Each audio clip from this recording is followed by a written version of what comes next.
Welcome back. Now, according to a report by BDS South Africa, Colombia, Russia and South Africa remain Israel's biggest coal suppliers, and Swiss-based international conglomerate Glencore is at the heart of the strait. In January this year alone, South Africa shipped 150,000 tons of coal, and of course, this making it 343 million rand worth of it. Overall, South Africa's exports to Israel have increased by 22.9% since January last year.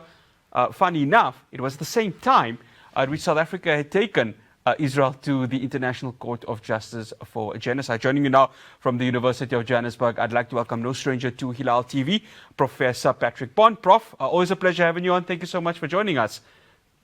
Assalamu alaikum. Very nice to be with you. Walaikum salam. Always a pleasure having you on. Prof Bond, riddle me this. It's January 2024. South Africa are taking Israel to the ICJ, but also its exports in terms of coal increases by 22.9%. I mean, I'm struggling to understand this. It shows the profound hypocrisy. We sometimes say, talk left, walk right. And especially we're concerned this week because of coal that's going to Ashdod, that's arriving on the 27th, Ashdod being the port that unloads for the Rutenburg station. The other coal port is called Hadera. It unloads for Orat Rabin, and that's supplying 17.5% of Israel's electricity needs. And also this week, probably today, Richards Bay is witnessing another ship. And these are from the Canada steamship lines, and they are, as we understand it, Glencore and African Rainbow Minerals coal supplies. They go and fuel the genocide in spite of just last week, the Hague group, led by South Africa and Colombia, saying we shouldn't supply the military with fuel. We won't do it. The hypocrisy is profound. Prof Bond, here's the thing. 17.5% of the power grid that supplies the IDF are coming from the Ashdod and Hadera port. You were mentioning it now. This is what I don't understand, is that even though there are calls to go ahead and actually suspend the strait, you've got Glencore that's at the heart of the... Talk to us about Glencore and its role right now, given that it is, if not the biggest supplier of coal from a global perspective. That's what, in fact, the United Nations Special Rapporteur has just reported a couple of weeks ago, that Glencore is a crucial problem, not only because of the South Africa Mpumalanga mines, but also because of its long-term relationships in Colombia. The other big Colombian company, Drummond, headquartered in Alabama, is now sending more coal than Glencore. But here, Glencore and especially African Rainbow Minerals, Patrice Motsepe's, that is the brother-in-law of President Ramaphosa, his company. Since 2006, we have evidence that they were doing massive coal supplies. And the real dilemma is that the Israelis need that coal desperately when, for example, there was a destruction during the Iran attacks, the missile attacks in the middle of June, of Haifa's huge oil refinery and one of their oil-based power plants. And these are the sorts of moments where Israel desperately needs coal, and we could have a terrific role in breaking that supply. Like in 1985 in Johannesburg, the financial sanctions against South Africa hit so hard that it meant the elites here, especially Anglo-American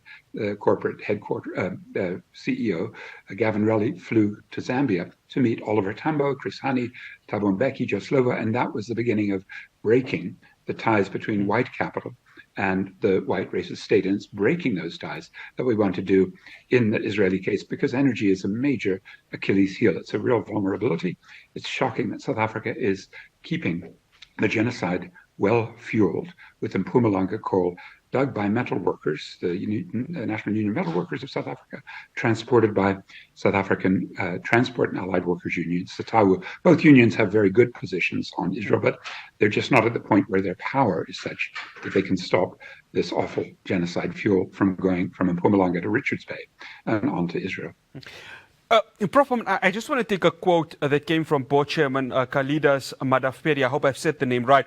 So in a May 2024 AGM, a shareholder asked, quote unquote, if you're conducting human rights assessments on the use of coal you're exporting to Israel to ensure that you're not liable to it, his reply was, quote unquote, the company supplies to many countries around the world and it is impossible to tell you the answer to that question. If that's not diverting from the actual question, then I actually don't know what is. That's right. He was lying because it's very obvious from the shipping data and the fact that Glencore uses Canada shipping lines and others of these that are shipping. It's obvious that the Glencore company, which has had, by the way, protests in May 28 in Melrose Arch and also last August, big protests, hundreds and hundreds of South Africans concerned about this. In addition, on April 5, there was a protest at the partner of Glencore, the junior partner, Cyril Ramaphosa's brother-in-law, Patrice Motsepe's African Rainbow Minerals. So the pressure from below is certainly there, the awareness, but, they're being protected. Glencore is number one for its money raising in Johannesburg, even more than London. It's about 44 billion pounds worth here in Johannesburg, as opposed to 32 billion pounds of its capitalization in the London Stock Exchange. And in addition, on its board are the former Mandela spokesperson, Jill Marcus, as well as a Johannesburg native as the CEO, his name Gary Nagel. And Cyril Ramaphosa himself was a very close partner of Glencore until he became deputy president in 2014. The big questions that were asked about his favoritism as the Eskom war room leader in late 2014, tripling the price paid to Glencore for the Optimum Mines coal. So we have bound up in our elites. And I will add Gwede Mantashe, the mineral minister. We have Sputnik Ramakgopa, the energy minister, who was asked similarly about this a few weeks ago and did a diversionary answer. Barbara Creasy, the transport minister. We have Parks Tau, the trade minister. All of them have failed miserably in rising to the challenge, in answering simple letters from the BDS movement.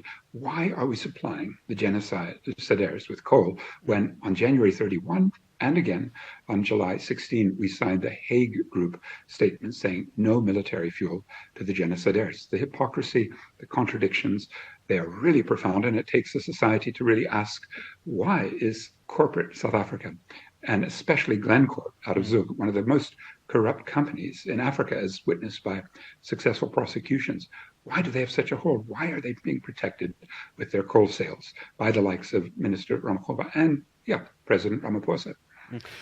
Prof Bond, you've mentioned, obviously, Dr. Patrice Motsepe, and I just want to bring context into this. Of course, the leader of the ANC is President Cyril Ramaphosa. Patrice Motsepe and President Cyril Ramaphosa are brother-in-laws. In 2013, of course, Glencore acquired Exxastrata. I hope I'm saying the name right. Inherited, of course, Motsepe's South African Rainbow Minerals coal. That year, of course, Exxastra bragged of 13 million tons of coal exports outside of Europe. Israel was the largest purchaser of South Africa's Operation Coal production. Where does Patrice Motsepe fit into the whole aspect of all of this? Patrice Motsepe is such a quandary because his role in FIFA, because he's the Confederation of African Football president, therefore he goes to the FIFA board meetings, and he's been completely quiet about a big campaign to kick the Israelis out of FIFA because of their attacks on Palestine. The footballing capacity of Palestine completely reduced by Israel, and so Israel shouldn't be in FIFA. Also, Patrice Motsepe has an annual prayer day, and he allows a top figure from the I fear we're losing some connectivity here. I apologize. Okay, no, are you still able to hear me? In all these ways, I think Patrice Motsepe. No. I can hear you. I apologize. We have a weak point, reception at the moment.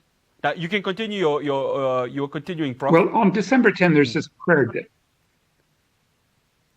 Yes, sir, please do continue. Prayer day, December 10, Patrice Motsepe invited.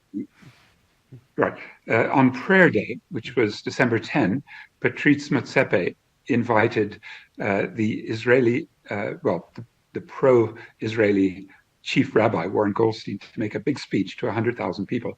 And when we protested at his office, his underling just came out and made a bland statement saying, we don't know what Glencore is doing. And yet we know the management of Glencore is absolutely implicated in working together with ARM. So these are the sorts of things that I think protests will continue.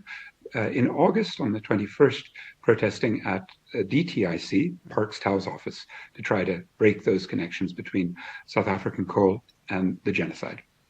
Prof Bond, always a pleasure having you on. Hope to see you, speak to you again. Assalamu alaikum to you. Thank you very much. No, absolute pleasure. That's Professor Patrick Bond from the University of Johannesburg. Up next, we're going to be taking this to a longer discussion. Yesterday, of course, the U.S. Senate had announced that he's presenting a bill. A Republican, Jackson, had said that they're looking to enforce sanctions on certain ANC leaders for its foreign policy stance. What does that mean in terms of it going forward? I'm going to be speaking to political analyst Sandile Swana after the break to take this conversation forward.